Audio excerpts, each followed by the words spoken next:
మీరు అప్పుడు ఏమన్నారంటే 320 రూపాయలకి కిలో ఆవు నెయ్యిని కొంటున్నారు.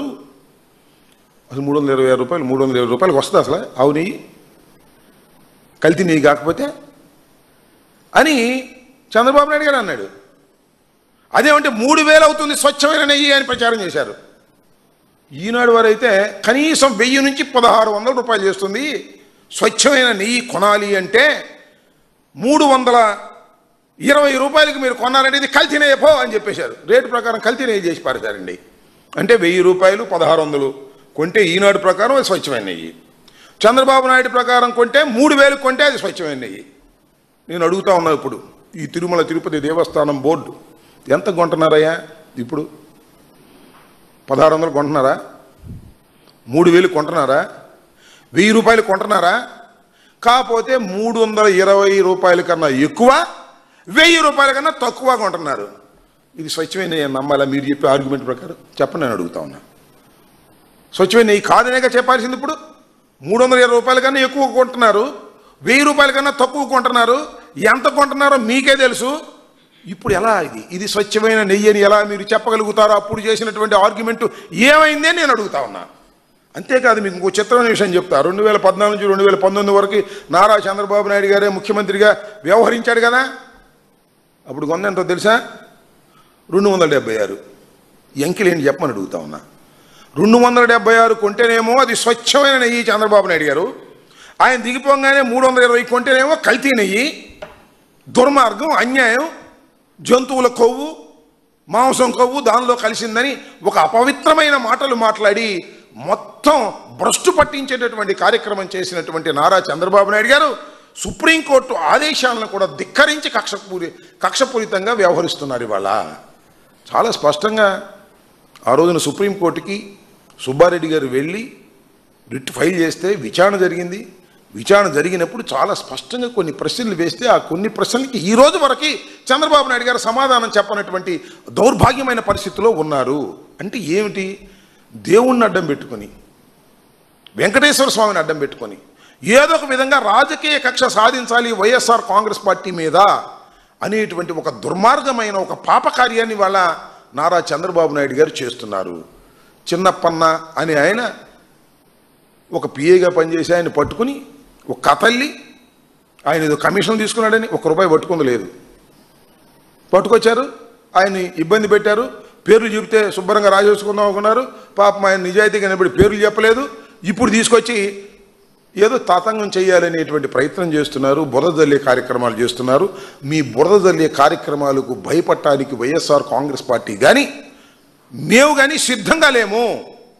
దేవుణ్ణి అడ్డం పెట్టుకొని మీరు చేసేటటువంటి నీచ రాజకీయాలు, కక్ష రాజకీయాలని ప్రతి క్షణం మేము ఎదుర్కోవడానికి సిద్ధంగా ఉన్నామనే విషయాన్ని ఇక్కడ చాలా స్పష్టంగా చెప్పదలుచుకున్నామని కూడా ఈ సందర్భంగా నేను మనవి చేస్తున్నాను. అంతేకాదు, ఇది ఒకటే కాదు, మళ్ళా పాపం మా జోగి రమేష్ మీద కూడా కక్ష పెట్టారు. జోగి రమేష్ కక్ష పట్టడమే కాదు, Jogi Ramesh సంగతేంటో తేల్చేస్తామంటున్నారు of the record. ఎక్కడ దొరుకుతాడని చూస్తున్నాడు. చాలా చోట్ల దొరుకుతానికి ప్రయత్నం చేశారు, ఎక్కడ దొరకలా. ఇప్పుడు కల్తీ మద్యం, అప్పుడేమో లిక్కర్ స్కామ్ అన్నారు మా మీద, ఇవాళ కల్తీ మద్యం. బాటిల్ అట్టాగే ఉంటుంది, దానిలో కల్తీ ఉంటుంది. బ్రాండ్ బ్రహ్మాండంగా ఉంటుంది, దాంతో కల్తీ ఉంటుంది. ఎవరు చేస్తారు ఇదంతా? చంద్రబాబు నాయుడు గారికి సంబంధించినటువంటి ప్రైవేటు వ్యాపారులు అందరూ కూడా ఇవాళ ఈ కల్తీ లిక్కర్ చేసేటటువంటి కార్యక్రమం చేస్తున్నారు. దీనిలో చూడండి, మన టీడీపీ ఆ పార్టీకి చెందినటువంటి ఇన్ఛార్జ్, తంబళ్ళపల్లి టీడీపీ ఇన్ఛార్జ్ ఉన్నాడు జయచందారెడ్డి. ఆయన కల్తీ మద్యంలో చాలా పెద్ద నిందితుడు. ఆయన మాత్రం దొరకడండి. అందరూ దొరుకుతారు కానీ ఆయన దొరకడు. ఈ కేసులో ఉన్న ఆయన బావమరిది గిరిధర్ రెడ్డి దొరకడు. జయచందారెడ్డికి పిఏ రాజేష్ కూడా దొరకడు. వీళ్ళందరూ దొరకడు. దొరికారనుకో, వాళ్ళు పట్టుకున్నారనుకో, వాస్తవాలు బయటకు వస్తాయి. అందుకని వాళ్ళు దొరకరు. దొరకపోతే ఇక జోగి రమేష్ గారి మీద కక్ష. అప్పుడేదో ఇంటి దగ్గరికి వెళ్ళి ఆయన ఏదో ప్రశ్నించడానికి వెళ్ళాడని కక్ష బట్టి ఏ కేసు దొరికిద్దో ఆ కేసులో పెట్టేద్దాం, జోగి రమేష్ని లోపల పెట్టేద్దాం. లోపల పెట్టేసి నెల తరబడి బెయిల్ రాకోకుండా పెట్టంగానే చూస్తున్నారుగా మీరు ఏం చేస్తారు? పెట్టంగానే ఒక 15 రోజులు కాలయాపన చేస్తారు. మేము బెయిల్ పిటిషన్ పడేసామనుకో, వాళ్ళని పోలీస్ కస్టడీకి ఇవ్వమని అడుగుతారు.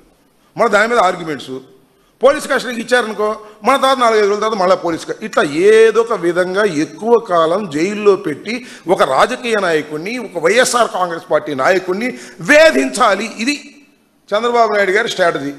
ఈ సిట్టు స్ట్రాటజీ. ఈ సిట్లన్నీ కూడా చంద్రబాబు నాయుడు గారు సిట్ అంటే సిట్టు, స్టాండ్ అంటే స్టాండ్. వాళ్ళు చెప్పినట్టుగా ఈ సిట్టు వాళ్ళందరూ కూడా ఏదో ఒక విధంగా జగన్మోహన్ రెడ్డి గారి అనుచరుల మీద దాడి చేసి లోపల పెట్టి వారిని ఇబ్బంది పెట్టి భయపెట్టాలనేటువంటి ప్రయత్నం చేస్తున్నారు. మాకు అర్థమైంది, మేము భయపడటానికి సిద్ధంగా లేము. కాకపోతే మా బాధ అంతా ఒకటే, సరే ఈ లిక్కరు బొక్కరు వీటి మీద పెట్టి మీరు చేస్తున్నారు, వీల్ ఫేస్ ఇట్. చివరికి దైవాన్ని కూడా అడ్డం పెట్టుకొని మీరు సుబ్బారెడ్డి గారి మీద ఇంకా ఇతరుల మీద దాడి చేయాలనో లేకపోతే అల్లరి చేయాలనో మీరు చేసేటటువంటి ప్రయత్నం సరైనది కాదు. మీ తెలుగుదేశంలో ఉంటేనేమో కన్వీనియంట్గా వాళ్ళు ఎస్కేప్ అయిపోతారు, వైఎస్ఆర్సీపీలో ప్రధానంగా ఉన్న వారి మీద కక్ష సాధించేటటువంటి కార్యక్రమాలు చేస్తారు. ఈ కార్యక్రమాలను ఇప్పటికైనా మీరు ఆపుకోకపోతే నెంబర్ 1 దైవం క్షమించదు, నెంబర్ 2 దీన్నంతా పరిశీలిస్తున్నటువంటి ప్రజలు క్షమించరు. కాకపోతే ఇంకా 3 సంవత్సరాలు 3.5 సంవత్సరాలు మీకు టైం ఉందని మీరు ఆనందపడుతున్నారేమో. కాలం గిర్రున తిరిగి వస్తుంది, సమాధానం భగవంతుడు చెప్తాడు, ప్రజలు చెప్తారు. కాస్త జాగ్రత్త చంద్రబాబు నాయుడు గారు అని మాత్రం ఈ సందర్భంగా చెప్పదలుచుకున్నాను. ఓకే.